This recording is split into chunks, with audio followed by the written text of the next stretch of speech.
Welcome to Day 10, Chapter 30.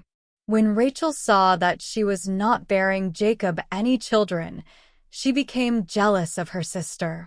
So she said to Jacob, "Give me children or I'll die." Jacob became angry with her and said, "Am I in the place of God, who has kept you from having children?" Then she said, "Here is Bilhah, my servant. Sleep with her so that she can bear children for me and I too can build a family through her." So she gave him her servant Bilhah as a wife. Jacob slept with her, and she became pregnant and bore him a son. Then Rachel said, "God has vindicated me. He has listened to my plea and given me a son." Because of this she named him Dan. Rachel's servant Bilhah conceived again and bore Jacob a second son. Then Rachel said, "I have had a great struggle with my sister, and I have won." So she named him Naphtali. When Leah saw that she had stopped having children, she took her servant Zilpah and gave her to Jacob as a wife. Leah's servant Zilpah bore Jacob a son. Then Leah said, "What good fortune!" So she named him Gad. Leah's servant Zilpah bore Jacob a second son. Then Leah said, "How happy I am! The women will call me happy." So she named him Asher. During wheat harvest, Reuben went out into the fields and found some mandrake plants, which he brought to his mother Leah. Rachel said to Leah, "Please give me some of your son's mandrakes." But she said to her, "Wasn't it enough that you took away my husband? Will you take my son's mandrakes too?" "Very well," Rachel said. "He can sleep with you tonight in return for your son's mandrakes." So when Jacob came in from the fields that evening, Leah went out to meet him. "You must sleep with me," she said. "I have hired you with my son's mandrakes." So he slept with her that night.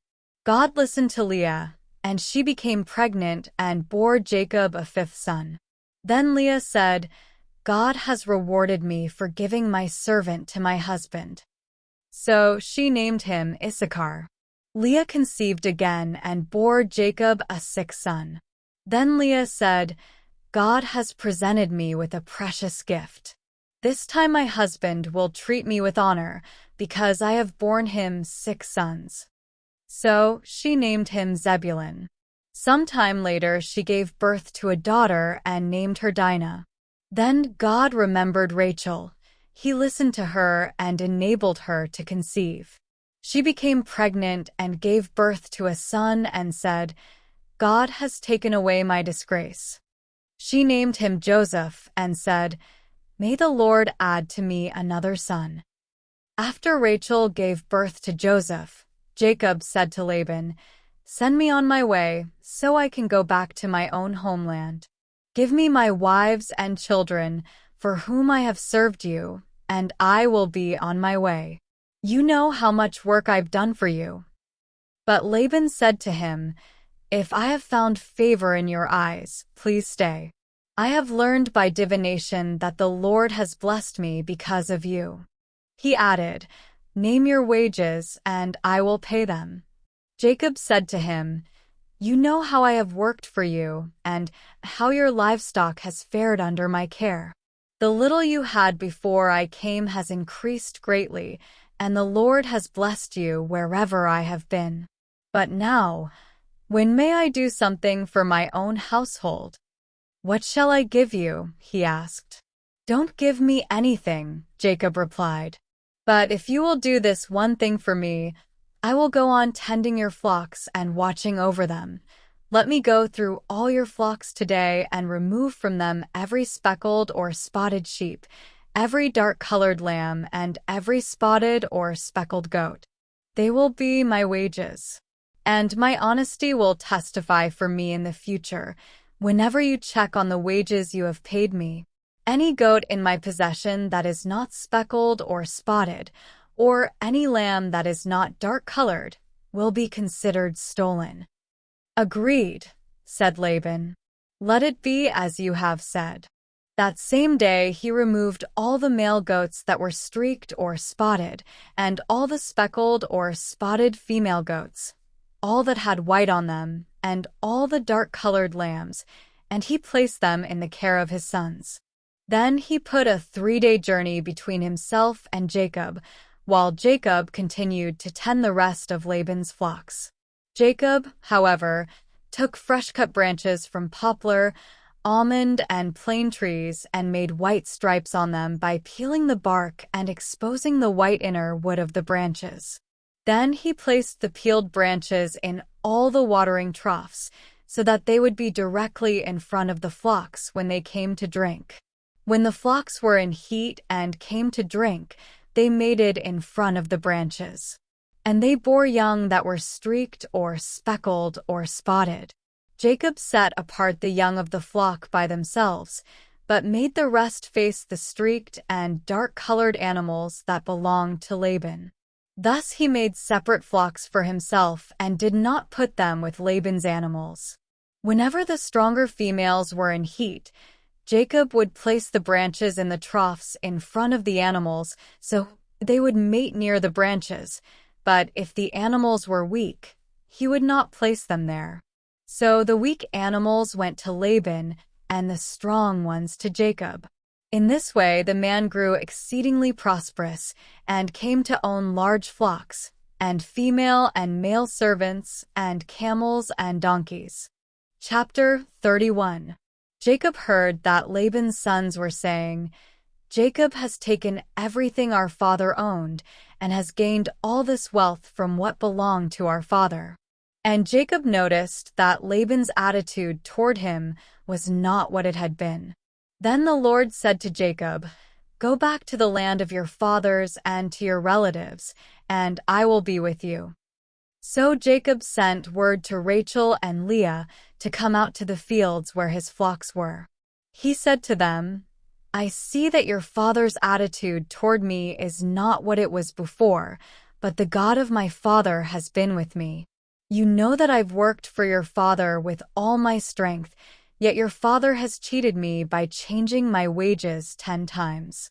However, God has not allowed him to harm me. If he said, 'The speckled ones will be your wages,' then all the flocks gave birth to speckled young, and if he said, 'The streaked ones will be your wages,' then all the flocks bore streaked young. So God has taken away your father's livestock and has given them to me. In breeding season, I once had a dream in which I looked up and saw that the male goats mating with the flock were streaked, speckled, or spotted. The angel of God said to me in the dream, 'Jacob.' I answered, 'Here I am.' And he said, 'Look up and see that all the male goats mating with the flock are streaked, speckled, or spotted, for I have seen all that Laban has been doing to you. I am the God of Bethel, where you anointed a pillar and where you made a vow to me. Now leave this land at once and go back to your native land.' Then Rachel and Leah replied, 'Do we still have any share in the inheritance of our father's estate? Does he not regard us as foreigners? Not only has he sold us, but he has used up what was paid for us. Surely all the wealth that God took away from our father belongs to us and our children. So do whatever God has told you.' Then Jacob put his children and his wives on camels, and he drove all his livestock ahead of him, along with all the goods he had accumulated in Paddan Aram, to go to his father Isaac in the land of Canaan. When Laban had gone to shear his sheep, Rachel stole her father's household gods. Moreover, Jacob deceived Laban the Aramean by not telling him he was running away. So he fled with all he had, crossed the Euphrates River, and headed for the hill country of Gilead. On the 3rd day Laban was told that Jacob had fled. Taking his relatives with him, he pursued Jacob for 7 days and caught up with him in the hill country of Gilead. Then God came to Laban the Aramean in a dream at night and said to him, 'Be careful not to say anything to Jacob, either good or bad. Jacob had pitched his tent in the hill country of Gilead when Laban overtook him, and Laban and his relatives camped there too. Then Laban said to Jacob, "What have you done? You've deceived me, and you've carried off my daughters like captives in war. Why did you run off secretly and deceive me? Why didn't you tell me, so I could send you away with joy and singing to the music of timbrels and harps? You didn't even let me kiss my grandchildren and my daughters goodbye. You have done a foolish thing. I have the power to harm you, but last night the God of your father said to me, 'Be careful not to say anything to Jacob, either good or bad.' Now you have gone off because you long to return to your father's household. But why did you steal my gods?" Jacob answered Laban, "I was afraid, because I thought you would take your daughters away from me by force. But if you find anyone who has your gods, that person shall not live. In the presence of our relatives, see for yourself whether there is anything of yours here with me, and if so, take it." Now Jacob did not know that Rachel had stolen the gods. So Laban went into Jacob's tent and into Leah's tent and into the tent of the 2 female servants, but he found nothing. After he came out of Leah's tent, he entered Rachel's tent. Now Rachel had taken the household gods and put them inside her camel's saddle and was sitting on them. Laban searched through everything in the tent but found nothing. Rachel said to her father, "Don't be angry, my lord, that I cannot stand up in your presence. I'm having my period." So he searched but could not find the household gods. Jacob was angry and took Laban to task. "What is my crime?" he asked Laban. "How have I wronged you that you hunt me down? Now that you have searched through all my goods, what have you found that belongs to your household? Put it here in front of your relatives and mine, and let them judge between the 2 of us. I have been with you for 20 years now. Your sheep and goats have not miscarried, nor have I eaten rams from your flocks. I did not bring you animals torn by wild beasts. I bore the loss myself. And you demanded payment from me for whatever was stolen by day or night. This was my situation.